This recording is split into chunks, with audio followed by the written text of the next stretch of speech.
Good day everyone. Karon nga adlaw makabiyanan ma-take up kita sang mahimo kita sang post-mortem analysis sang recently concluded midterm election. Pero i-concentrate lang naton anay sa mayoralty race o congressional race diri sa siyudad sang Bacolod makabiyanan. So, but before we proceed any further, let me congratulate Anay sa mga nagdalaog ng mga kandidato. So, congratulations sa kay Mayor Greg Casataya. No? Congratulations man sa kay Vice Mayor Kalaw Puente Villa ang Cagayanan kag sang mga 12 ka konsihalis.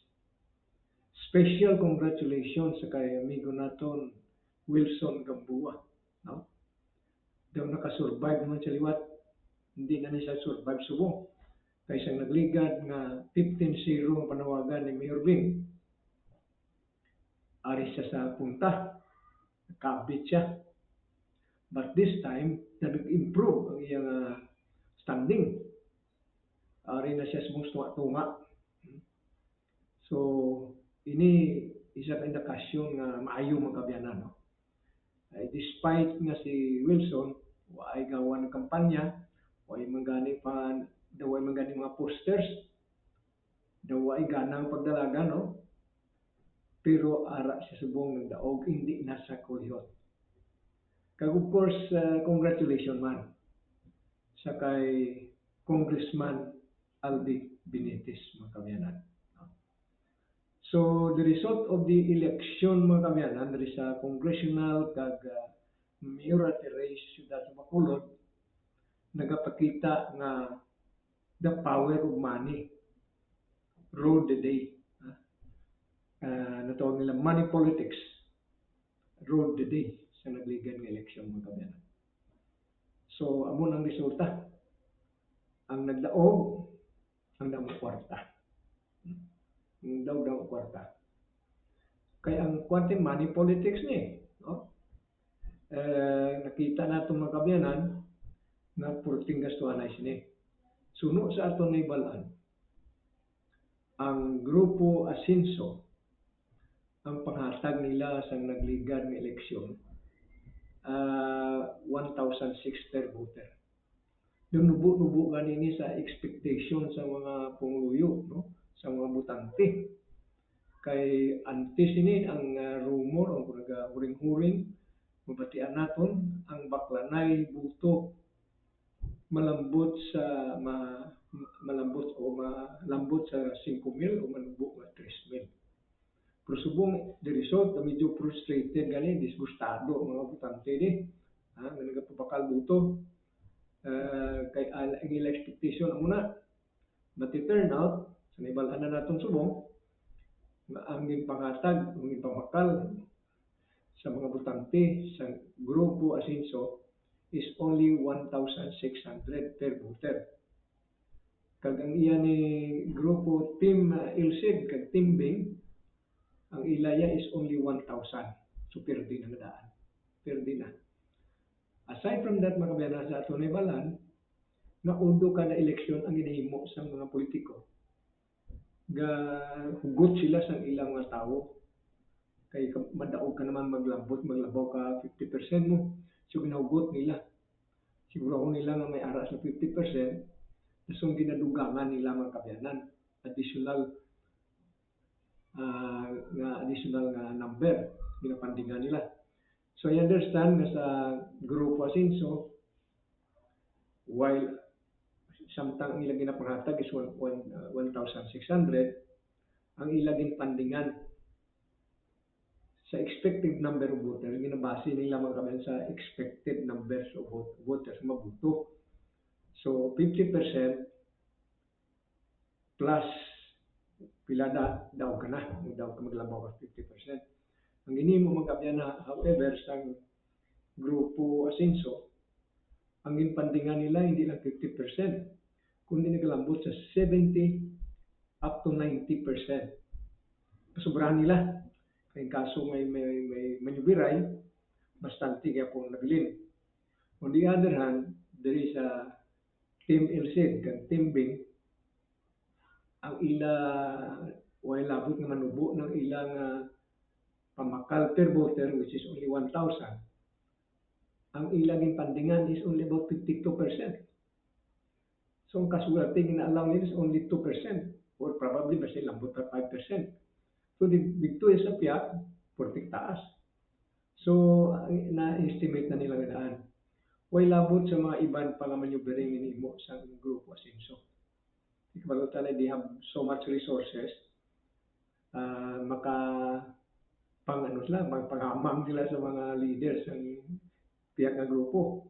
Way labot sila may isa pa sila ka-scheme na kung makuha mo 15-0, sa ayun ni barangay makakuha ko sa 15-0, ang manang inasuglanon, may reward nga 1 million. Grabe, no? So kung ikaw imo barangay magkuha mo, mag-obtain mo, so there is an incentive kabiyanan nga daugon mo gid. Pwede mo gani mambala ng imo nga mga butante daugon tani, may share ka mo di, especially sa mga gamay nga barangay kabiyanan. So the result, amo din expected ta. Perdigid ang tagapihak, no? But from the beginning, di ba lang makabiyanan nga, kabalo naman ang Team Ilcid kag Team B na kung kwarta ang paghahambalan, why di sila padaog? Kabalo naman sila.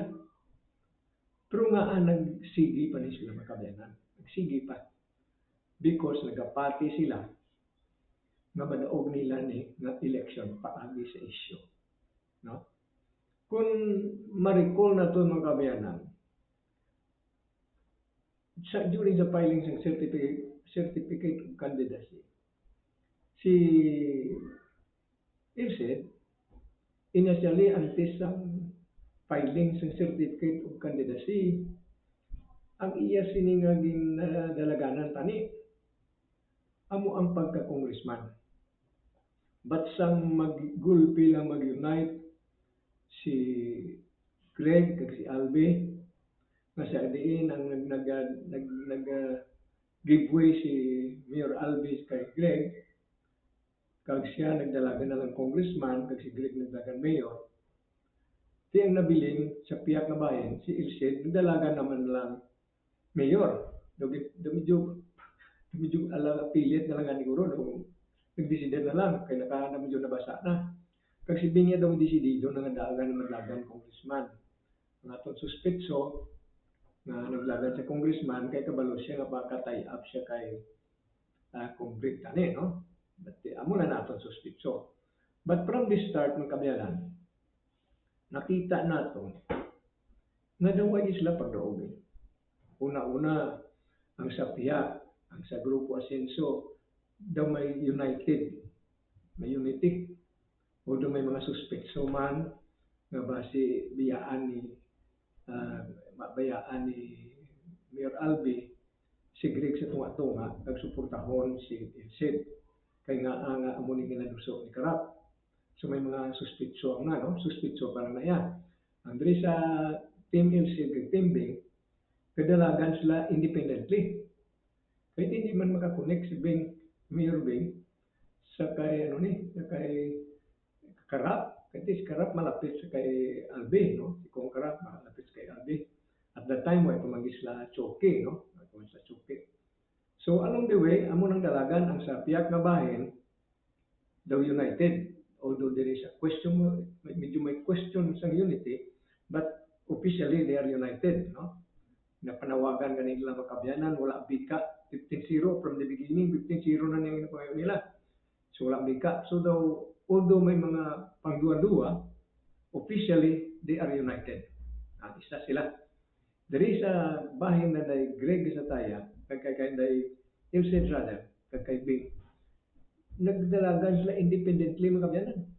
Why sila natawag na ito even link initially, no? So ang dalagan nila independently. As a matter of fact, if you can recall mga kabiyanan sa mga observers ng politika, sa last December, sa nag-Christmas party, ang Team Ilsid mga kabyanan, may mga tao to gamin yung tisino nga to, may mga tao to nga nagamensyunar kay Bing. Actually, gin-reprimand sila ni Karaps na hambal ni Karaps nga for the time being, Bing lang kita anay. Hindi na tanay mag-entertain. So, at the latest as of December, why gyapon unity ng duwa? No? Namayara na sila nga unity in the sense na sa under the principle nga the enemy of your enemy is your friend. So tungod nga kontra nilang duwa, basically ang supposed to be dapat mag-unite sila. But why di sila nag-unite nila yung mga kabyanan? It took so long, lapit na election, kag nagsugod sila nga nag-upod as a group. So may unity na sila. But despite sa unity mga kabyanan, if you can recall, si Kong Karap, why gyapon niya? Ang question gyapon sa kay Kong Karap kung ma-upod sa kay Bing kung hindi. Medyo late of the day na kang magsugod si Kong Karap sang sugod sa unity nila ni Bing kag ni Ilsin. Kag nagsugod naman siya, atake na kay Albi kag nagapati na ang tao. It took a long time before ang tao magpati. May pulling out na demand sa kay Kong Karap kag kay Mayor Albi. So but it was late of the day na ng election.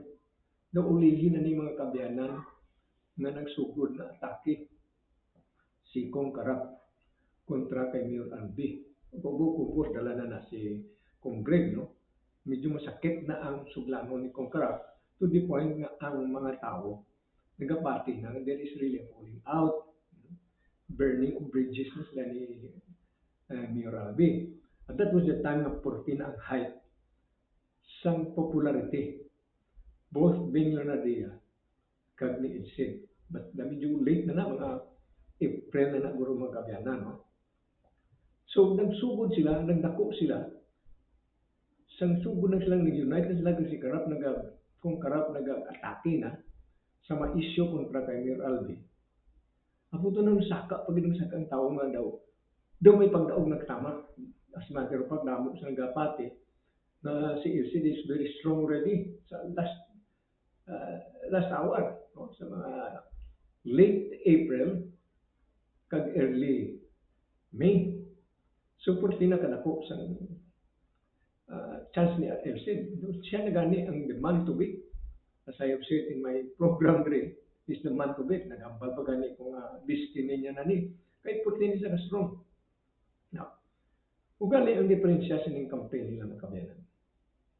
Kaya nag-strong ini si Ilsin, Vice Mayor Ilsin, nag-strong siya because ang issue na gina-raise ni Karap kag sang iban pa man, including nakon abi nga nag-intram ko sa parte sa issue, no? Nagpolitika, nagsaka sa diin nga daw kadamo daw may pagdaog na gid na si Kong Ilsin, si Vice Mayor Ilsin.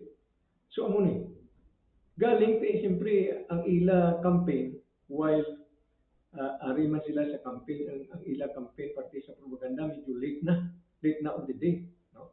Kay ulihin na lang ning balbalana nga tulo kag dili lang siya makabayanan sa stage sa mga meeting na por pinangbirahanay. But late of the day na. Pero despite sa late of the day, 14 nagsaka. So nakita naton na from the beginning, na siling ko na, why kita actually kung tanawon sa grupo ni Bing kag ni Ilsin. In reality, why gid sila magpadaog kung sa di silang salig? Kung magkwartanay, mag-interest sila sa money politics. Why labot nga medyo daw ang tanaw sa tao, pares man lang kamo pamakal, pares man lang kamo interest politiko sa kwarta. Daw medyo mag-iban-iban ini.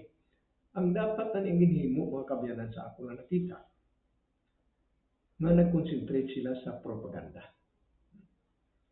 Mapirdi sila sa kwarta, pero bastante ang ilang ammunition sa propaganda.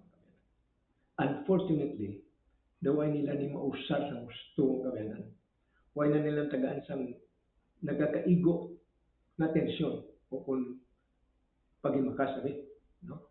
The main thrust ani sining campaign sa opposition represented by Elsie Pamillaran and Bing is to concentrate sa propaganda kay dili sila ang dako ang pagdaog asyon sa mga latest month na o sa galapit ng eleksyon mga kabayanan samtang nag-grow ang issue kontra sa Mayor Alvin basically kay Congress. So dili tani ang ila concentration mga kabayanan. Sigurado na yang maperde sila ya sa kwarta. So kung sigurado na maperde ka sa kwarta, dapat diin sila pwede magdaog mga kabayanan.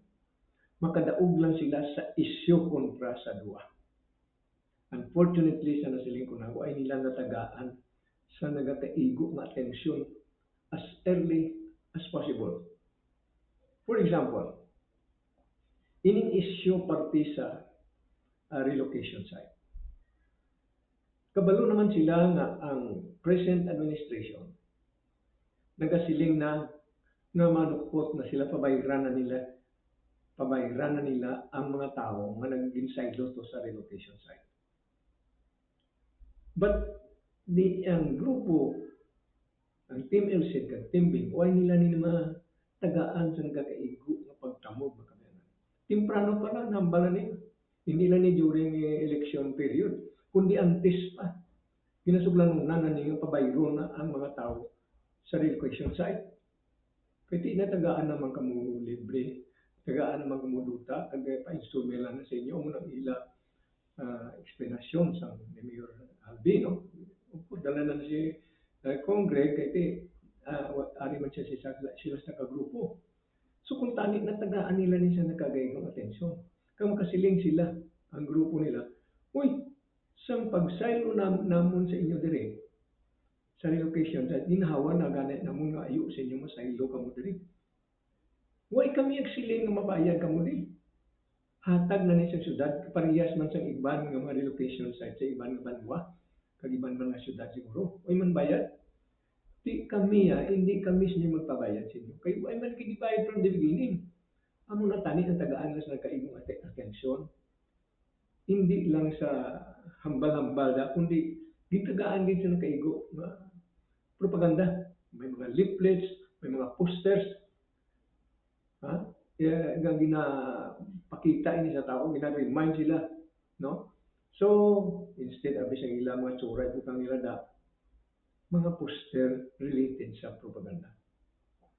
For example, sa Burgos man, kabalo naman kita, nag-object ng mga taga-Burgos, di kung gin-organize abi nila ini.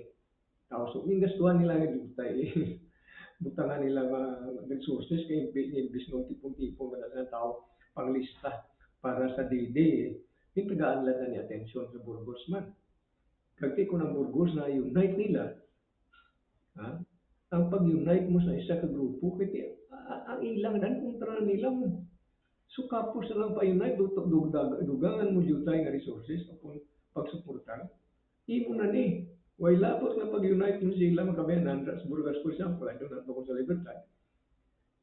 Di ka nakadto na sa mga tao nga paninda. Mabatyagan nila nga daw ang bilog ng Burgos. Ang tuglaan mo sa tao, uring-uring. Mas kaisin sila o kung kaibig lunar diya sila. Kadako na nga bagay makabayanan. Kadako na nga bagay. Sa mga transport group, why not taligin tinguan Manila na organisasyon ini? Kaya kabalo ka mo makabayanan sa isa ka gira. Propaganda is the most important. Pinaka-importante na sa any gira for that matter. Second World War, o not so familiar sa First World War, sa Vietnam, at sa iban pa ang gira makabayanan. Propaganda plays an important role. So, well, sige mas latani sa aspect parte sa organization, parte sa mga kwartaman o kung panglistas ng tao, natagaan na nila mga tensyon ng kabayanan ang propaganda. For example, kita sa programa although late of the day na, nag-intrama kita parte sa yung issue because kita yan, nagapati kita na as a citizen o kung muloy sa makulod, we get involved. Ako yan, amugin akong ako yung filosofiya makabayanan sa akong life, hindi ko yan intra. No? I just want to make it of record na amo niya akong stand. So for example, ang mga material nga nakuha ta, nga ginuusar ta sa atong programa mga kabayan, late na nato nakuha.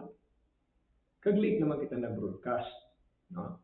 Tini tani nga mga material, nakuha na ni nila ya temprano pa, kag nabasya na nila sa pumuluyo ng kabayanan. No? So that ang trust of the campaign should no longer be parte sa kwarta, parte sa day-day na preparasyon, kundi antes pa lang. Kag ara nakita na nato mga kabayanan, nga porti maging ang responders ng tao. Ha? To the point nga kung way lang mga sala, kung kwarta nila por parehas, no? Kasi disgrasya, gito ka daw dito ni said kag in your being. So, that is now water under the bridge. When natadami mo. Pero that is a lesson. Ato niya analysis na ni kung anong nagkalatabo, kung anong dapat nila tanik na pagkahimuon sa nagligan ng election. Unfortunately, why nila mahimo. So, if you can recall mga kabayanan, sa programa tadi kay raise the damong issue in raise tadi.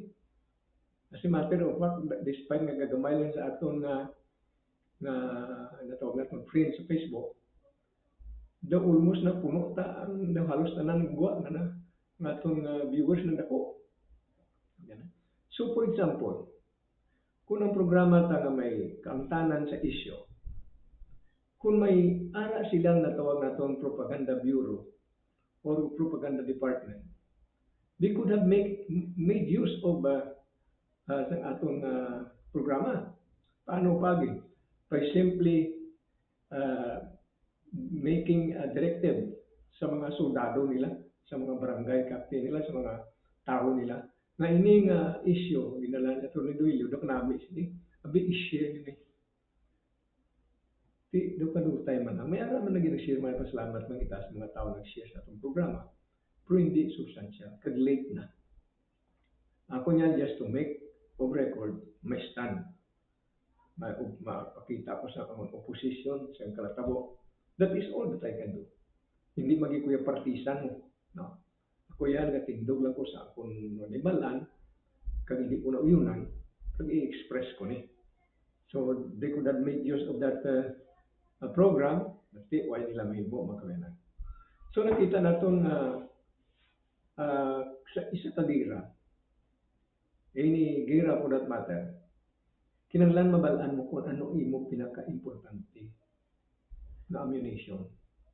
In this election, pinaka-importante nilang ammunition, kaya nakita na nga daw, nag-click man amo ang issue kontra sa kay both Albi Benitez kag Greg Sataya.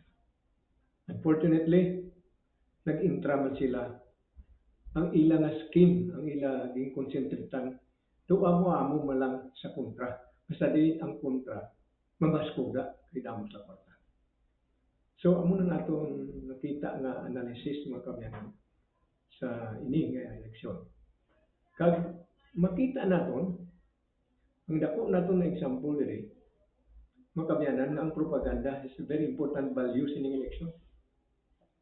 Ang atong ginalantaw si Wilson Gamboa. Si Wilson Gamboa, mga kabayanan, way na niya gani-gana mulagan, kay manti may kuha siya, may study grant siya sa I don't know kung sa Hague o sa diin. Kag sa diin sang anti-sining election, kitay kami ni Migo naton Wilson, siling ko ano mulagan kasi ni. Siling nga lang alam ko ito ni kay ti pagta-filing dede o filing way ko di. Advice him na preparar lang, file lang da. So pag-abot na nag-file mo siya pagi sa representative, pag tinagdalagan siya, sa pagdalagan niya ining makabayan sa ako na ibalaan. Ang hambal ni Wilson daw siya daw medyo pasugo-sugo na lang ni gani kay Wilson paglagan sa akong pag-insindi. Kay why siya ng kampanya. Why siya mga posters, sige na siya tagaan siya posters niya, kamo na pamutanga. Daw pag pasugo-sugo makabiyanan kung pagdalaga ni Wilson. Huwag na siya paghatag, huwag na siya galibot sa iyang mga malinugaw. Huwag na siya galugaw makabiyanan. And yet, sa subong nga eleksyon sa konsyal, ari na siya sa tumatunga. Hindi na siya sa tail ender. Hindi nagpakita ang kabayanan nga may pagbago na. may pagbago. As a matter of fact, just to mention a few, sa atong eleksyon, ng legal election, nakita na nato ang dako ka pagbago. No? Sa mga artista sa buong kalapir din na. Kaya sa sobra man nga issue, pa-intindi sa tao. So naglapir din sila makabiyanan, despite nga popular sila. Tungod nga sige man barad sang tao nga kumpanya o kung pababalo sa ilang nga way na ibalaan na maintra gini mga dagan senador nga daw way man naman. So kadamo subong sa ipan-reject ng mga artista. Kadamo sa naglapir dismo. Damo sa mga changes mga kabiyanan nga nakita nato ini tungod sang una daw nadulaan ako sang gana, nadulaan ako sa hope. But ang trend subong na nakapukaw na ang mga konguluyo. Timely ginitani on the part of Tim Ilcid at Tombing to have concentrated sa ila campaign on the propaganda by creating a propaganda bureau. Ang isa gid ka department sa una sa mga mga election, may ara gani nga mga nataw dirty trick department, may ara gani ti inita ni tagaan nila kay hindi sila mag-concentrate sa among gyapon. But since subong tapos na ni election, we have simply to congratulate again sa mga winners.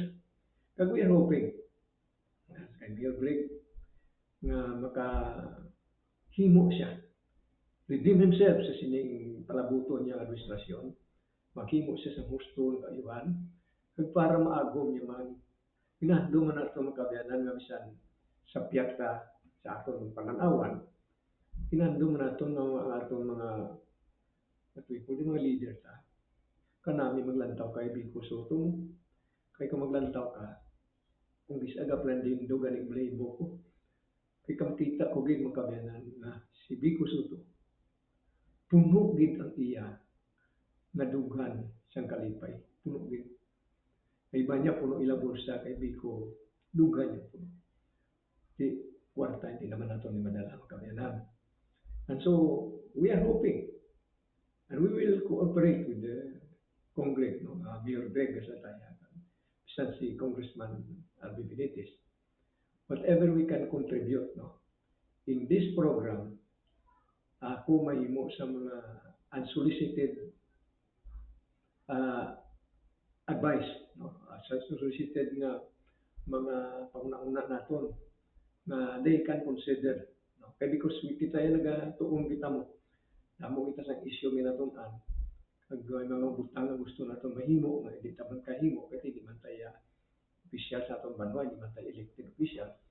But along the way, tapos naman ang election, way naman tayo, hindi naman kita partisan. So what we can do is to contribute in our own little way pagi sa programa ini sa paghambal kung ano nakita naton. Kag continue kita sa kritisismo sa hindi naton nakita naton hindi mayo. Kung ka-suggest kita sa mga butang na dapat paghimuon, kag i-consider sa palabuton ng administrasyon. With this note, mga kabiyanan, hindi natin pasalamat sa inyo sa pag-upunyo sa aton. Please join us again in another edition sa atong programa. This is your host, Atty. Joel Rugilio, nagpaalam sa inyo. Kag good day to everyone.